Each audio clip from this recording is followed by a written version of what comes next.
He had built empires with numbers and nerves, turned failing companies into gold, and learned to read people faster than balance sheets. Yet as Daniel Hayes adjusted the worn cuff of his deliberately cheap white shirt and watched his twin daughters swing their tiny legs beneath the cafe table, his heart thumped with a nervousness no boardroom had ever given him. The blind date had been his sister's idea, just one coffee, Danny, no expectations, and he had agreed on one condition. He would go as the man he once was, not the billionaire CEO whose name moved markets. No designer watch, no tailored suit, no driver waiting outside, just a modest cafe, a second-hand shirt, and two little girls who were the center of his universe. Lily and Rose, identical curls framing curious faces, clutched each other's hands as sunlight streamed through the window, and Daniel wondered if this woman, Emma, he thought her name was, would see them as baggage or blessings. He had learned, painfully, how quickly admiration turned into calculation once people learned the truth about his wealth. Since losing his wife years ago, dating had become a parade of smiles that hardened when lawyers and numbers entered the room. Today, he wanted honesty, even if it meant rejection.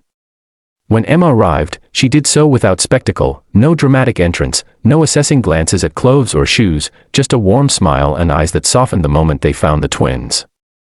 She apologized for being a minute late, crouched to the girls' level as if it were the most natural thing in the world, and asked their names, and something in Daniel's chest loosened.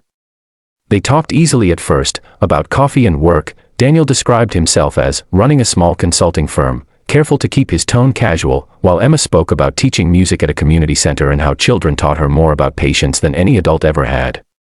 When Lily shyly lifted her finger to make a point about pancakes being better than waffles, Emma listened with solemn attention, as if it were a debate of great consequence, and Rose burst into laughter, and Daniel watched the scene unfold with a quiet astonishment.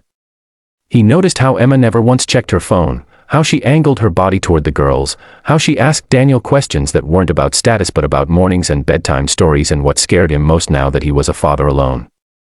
When the check came, Daniel reached for his wallet and hesitated on purpose, mentioning lightly that money was tight after some recent setbacks, and before he could finish, Emma waved it away with an easy smile and paid without fanfare, not as charity but as courtesy, and told him they could take turns next time. Next time, two words that struck him harder than any headline. As they talked, a small moment rippled outward into something larger. Rose's shoe strap broke, and without missing a beat, Emma knelt to fix it, humming softly, while Lily leaned against Daniel's leg, and the cafe's warm hum seemed to quiet around them.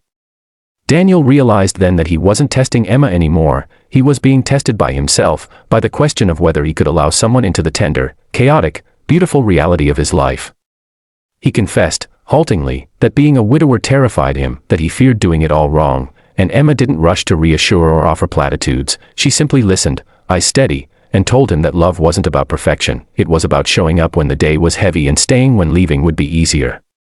The conversation deepened, time stretching thin, and when the twins grew sleepy, Emma offered to walk them to the car, laughing as Lily insisted on holding her hand. Outside, as dusk painted the street in amber, Daniel felt the weight of the truth pressing against his ribs.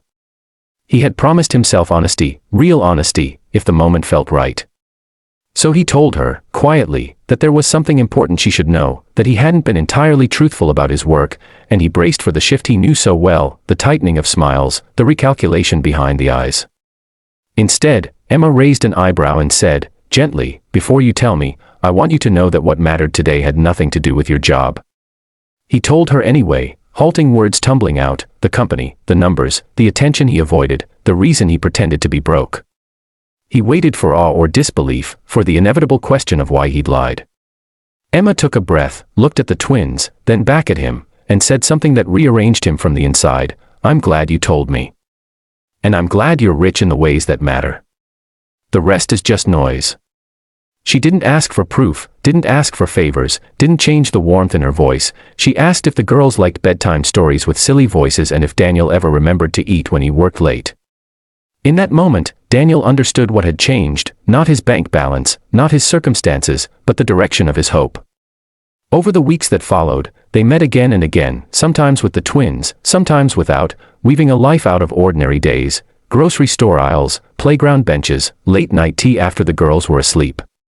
Emma never leveraged his wealth, never hinted at upgrades or expectations. When Daniel finally invited her into his real world, the offices, the meetings, she walked through it with curiosity, not hunger, asking about people instead of profits. The twins adored her, not because she bought them things, but because she listened, because she remembered their favorite songs, because she showed up. And Daniel, who had mastered acquisitions and exits, learned a gentler skill: how to trust joy without bracing for loss. If this story moved you, if you believe that character outshines status and that the richest lives are built on kindness and courage, then don't miss the next chapter of stories like this. Subscribe to the channel, stay with us, and let's keep sharing moments that remind us what truly changes everything.